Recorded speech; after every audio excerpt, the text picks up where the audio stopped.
Mata kuliah Fisiologi Manusia Sistem Endokrin Kelompok 5 Semester 3B Program Studi Pendidikan Jasmani Fakultas Keguruan dan Ilmu Pendidikan Universitas Bengkulu 2020 dengan dosen pengampu Deplianto MPD. Assalamualaikum warahmatullahi wabarakatuh. Kami di sini dari kelompok 5 ingin menjelaskan materi fisiologi tentang sistem endokrin. Sebelumnya perkenalkan, nama saya Sulastri, NPM UH 019003 dan rekan saya. Perkenalkan, nama saya Muhammad Taufik, NPM A1H0190052. Perkenalkan, nama saya Diki Permana, NPM A1H0190012. Yang pertama, di sini saya akan menjelaskan tentang pengertian sistem endokrin. Sistem endokrin merupakan suatu sistem yang bekerja pada perantara hormon yang dihasilkan oleh kelenjar endokrin. Kelenjar endokrin merupakan kelenjar buntu yang hasil sekresinya langsung masuk ke dalam darah dan cairan limpa, beredar dalam jaringan tanpa melalui duktus atau saluran. Kelenjar ini dibagi menjadi dua bagian, yaitu yang pertama esokrin dan yang kedua endokrin. Kelenjar esokrin adalah kelenjar yang mensekresikan sekretnya ke permukaan bebas melalui suatu duktus. Kelenjar ini ditemukan di kelenjar ludah, kelenjar pankreas, kelenjar keringat, kelenjar minyak, dan kelenjar laksimaris. Sedangkan kelenjar endokrin adalah kelenjar mensekresinya sekretnya secara langsung ke dalam darah.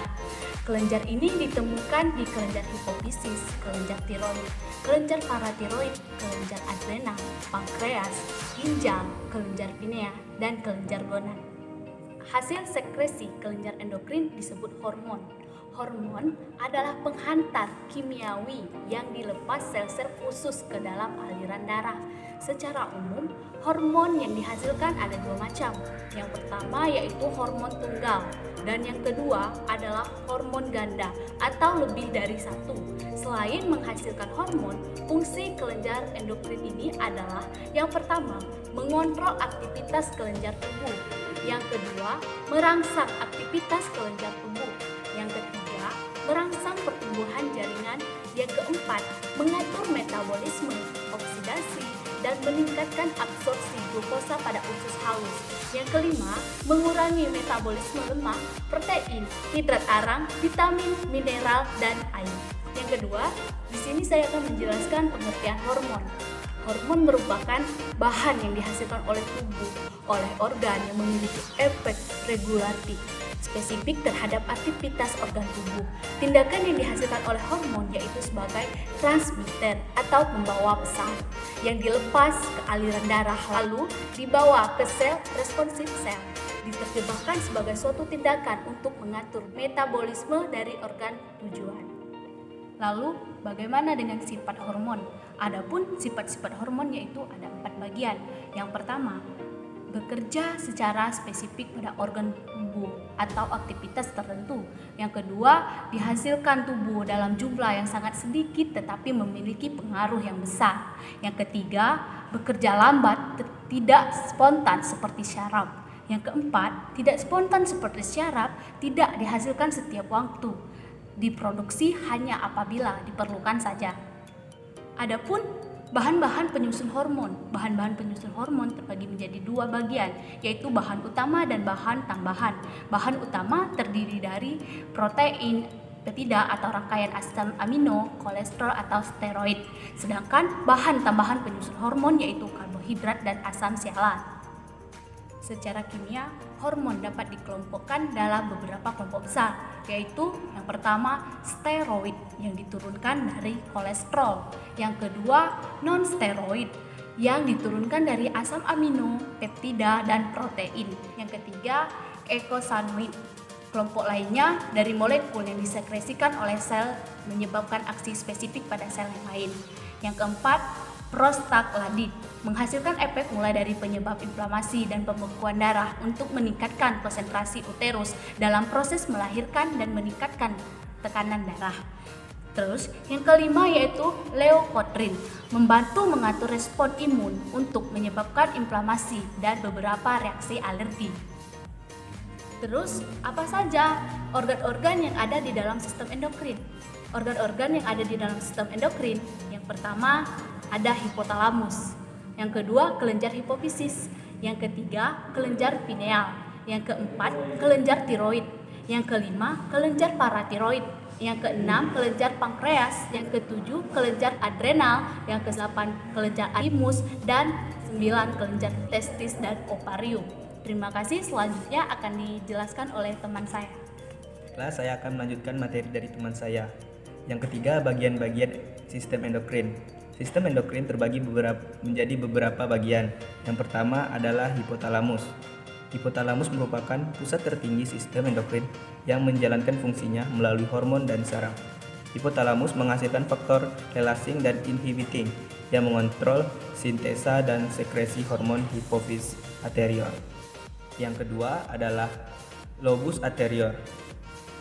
Terdiri dari jaringan epitel kelenjar sehingga disebut juga adehipofis. Membentuk hormon sendiri yang kemudian akan dibebaskan dalam darah. Hipofis anterior mengeluarkan 6 hormon peptida utama, di mana hormon-hormon itu adalah yang pertama growth hormone yang bertugas untuk merangsang pertumbuhan tulang dan lemak serta meningkatkan sintesis protein.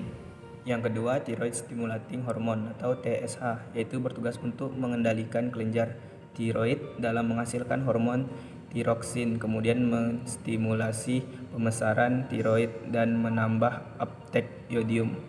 Yang ketiga, adrenocorticotropic hormone atau ACTH, yaitu mengendalikan kelenjar adrenal untuk menghasilkan steroid di korteks adrenal.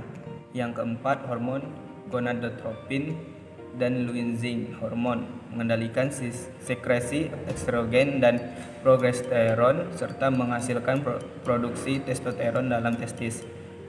Folate stimulating hormone merangsang perkembangan follicle di graft di ovarium dan pembentukan spermatozoa di testis. Yang kelima, prolaktin, yaitu bertugas untuk merangsang perkembangan payudara dan memproduksi air susu pada wanita.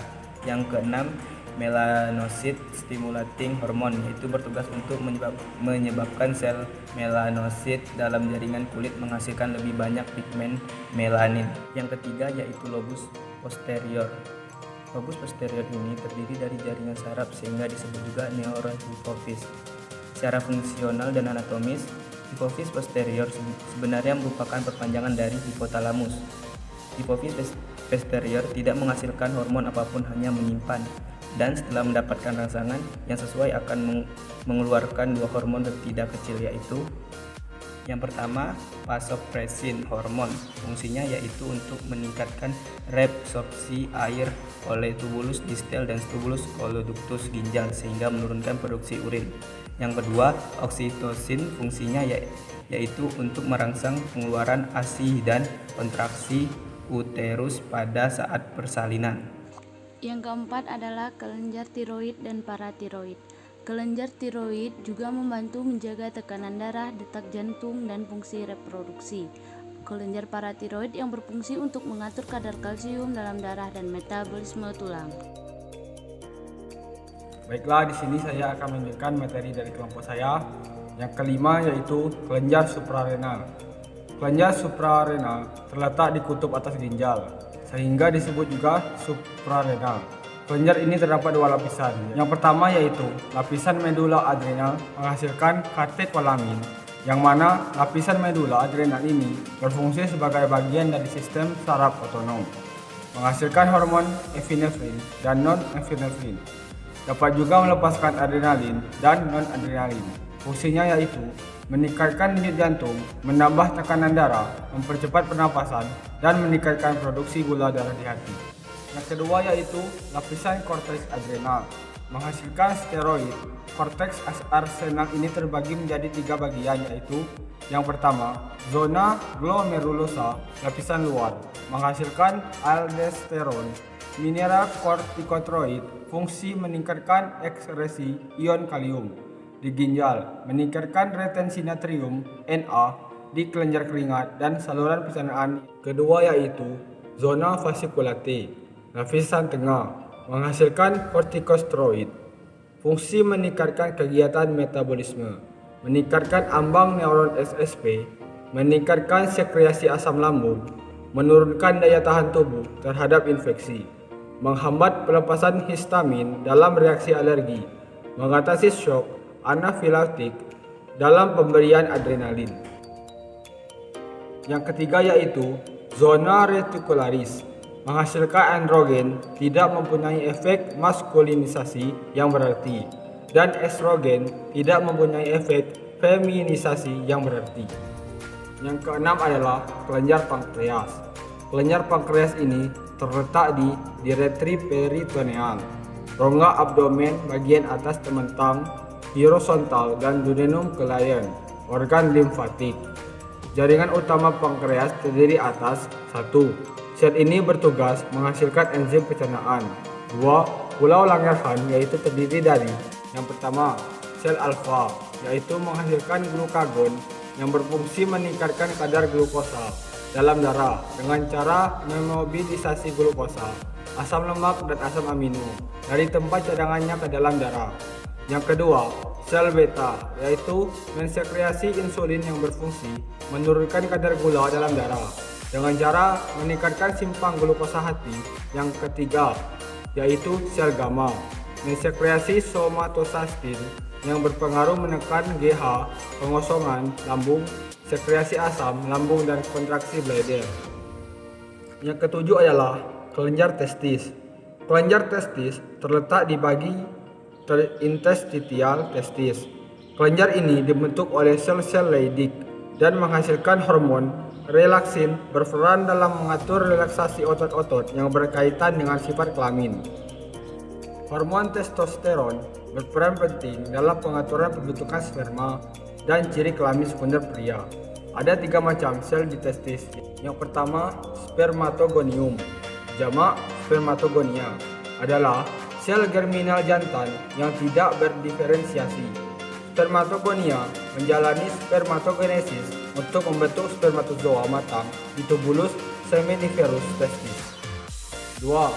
Sel Leydig atau dikenal juga dengan sebutan sel interstisial Leydig adalah pelengkap dari tubulus seminiferus pada testis. Sel Leydig memproduksi testosteron dan selalu berhubungan dengan sistem saraf.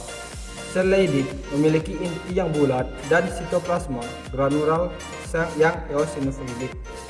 3. Sel Sertoli adalah sel tinggi dan memanjang yang terjadi sebagai sel tunggal dan terlibat dalam mendukung dan menyediakan nutrisi yang cukup untuk tubulus seminiferus agar berfungsi dengan baik.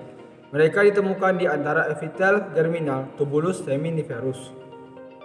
Yang terakhir adalah kelenjar ovarium. Kelenjar ovarium ini terdapat 2 macam hormon. Yang pertama yaitu hormon estrogen. Hormon folikuler dihasilkan oleh folikel de Graaff. Hormon estrogen ini berperan penting dalam mengatur siklus menstruasi dan mengatur sistem reproduksi. Yang kedua yaitu hormon progesteron. Hormon progesteron ini berperan penting dalam mengatur siklus menstruasi, perkembangan ovum, dan ciri kelamin sekunder wanita.